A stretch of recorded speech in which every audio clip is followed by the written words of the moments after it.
Welcome, ladies and gents. Chris Andre here. You can find me at PetBoxing on Twitter. Or of course, you can subscribe to the channel. Let's talk boxing.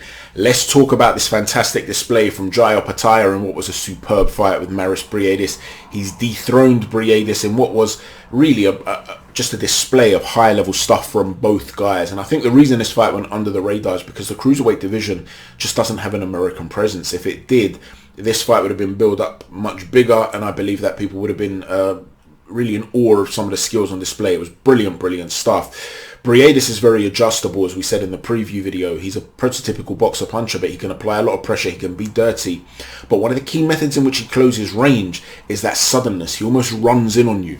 And because his feet are so fast, he tends to get away with it.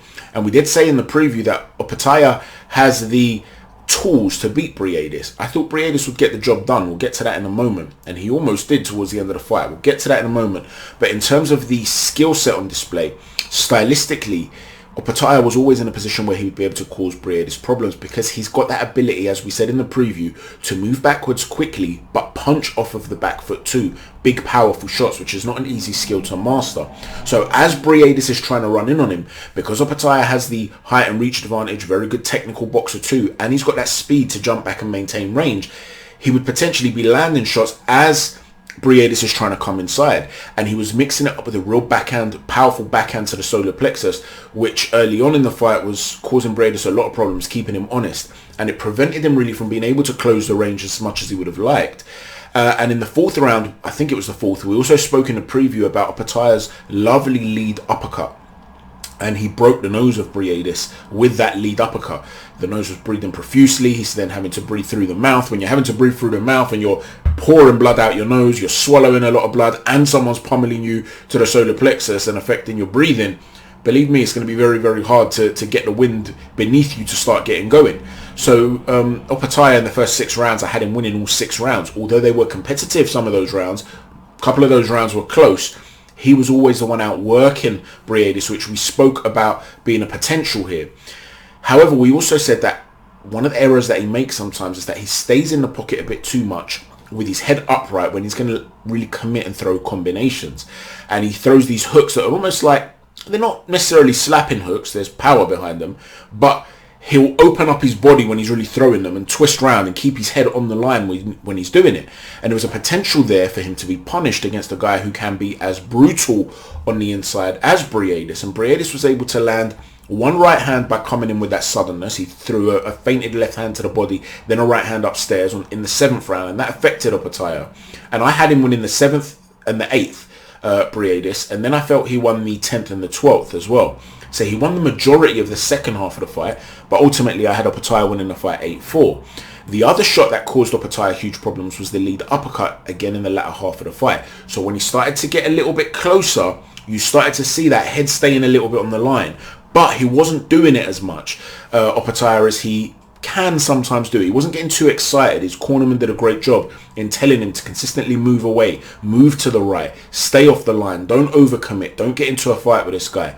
And I did say in the preview, if he was going to win the fight, which he was capable of doing, he had to continue to maintain that sort of fluidity and upper body movement. Don't stay still even in the pocket. And by and large, he did that. Now, Briedis did break his jaw with one of those big shots towards the end of the fight.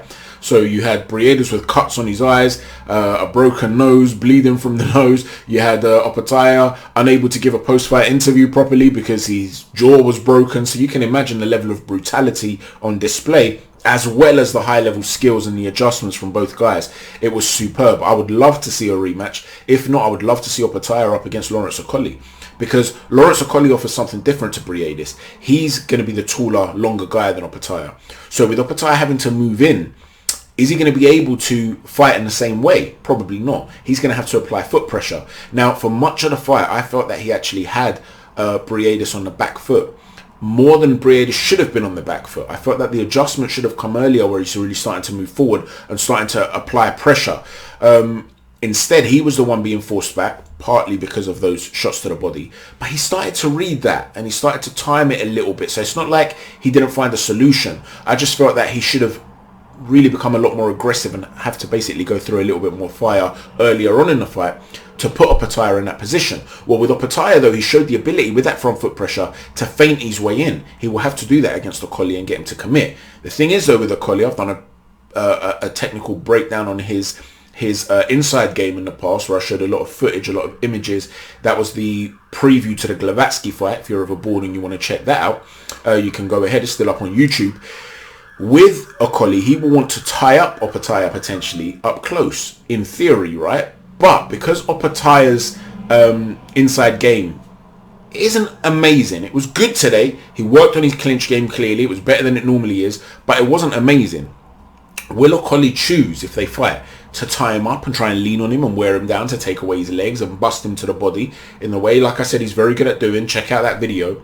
Or will he choose to basically get on the back foot, allow Opetaia to come inside, and then try and work when he's on the inside against a guy who is a slicker boxer than Okoli?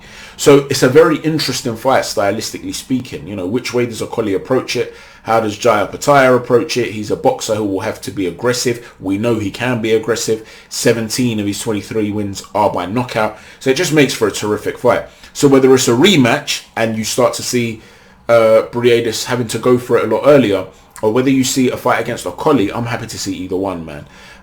There are some great fights to be happening to be made in the cruiserweight division. Opetaia, it is a breakout fight. Like I said, I wouldn't be surprised if this was a breakout fight. But I just thought that maybe Briedis would get to him towards the end, and he nearly did. He nearly did. But ultimately, you know, it was a fantastic display of heart. We spoke also about the intangibles that we didn't know about Opetaia. What was his chin like? What would his heart be like in a crisis? Well, he answered both of those questions.